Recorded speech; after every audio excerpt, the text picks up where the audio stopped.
I met Tarzan in 2010. I jumped out of an armoured car. The city was the sound of gunfire every few seconds, and he was in the Villa Somalia, the presidential compound. He'd just come back with a bunch of other diaspora to try and change the reality on the ground, to start up this new transitional government. And he struck me immediately, very confident, cocky, outspoken, charming, very good English speaker, of course. And as a journalist, he was sort of perfect. He was the kind of interviewee that we all love to find. And he had this extraordinary determination and charisma. And I very quickly decided over the next year or two, going back to Mogadishu, that here was somebody with a real story.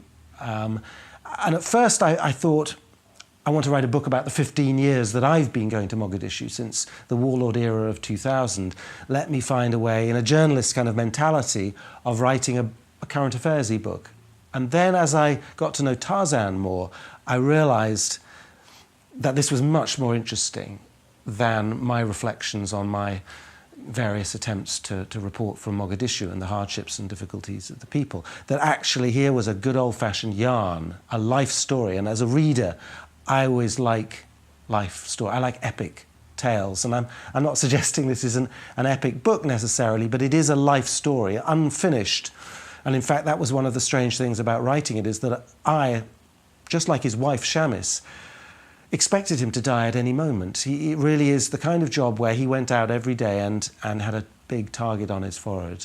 And that clearly took a huge strain on his wife and on their children, but somehow not on Tarzan himself. But I grew to know him more and learnt more about his lifestyle, his life story, and this extraordinary beginnings in the Ogaden and this tiny clan, nomadic family. And I just thought, actually, everyone knows Mogadishu's a mess. The word is a byword for anarchy, terrorism, famine, piracy, and so on.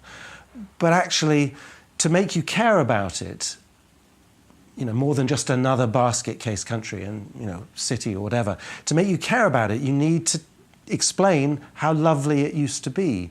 And Tarzan's story helped me do that. And the nostalgia of people like him and all his friends from the orphanage for this city that was coming alive after independence in the 60s and 70s, and the visiting basketball players from America and all these little yarns. I thought, this is how you make people care about a country that, why should we care more about Somalia than anywhere else? Why should we care about Somalis on the streets of London?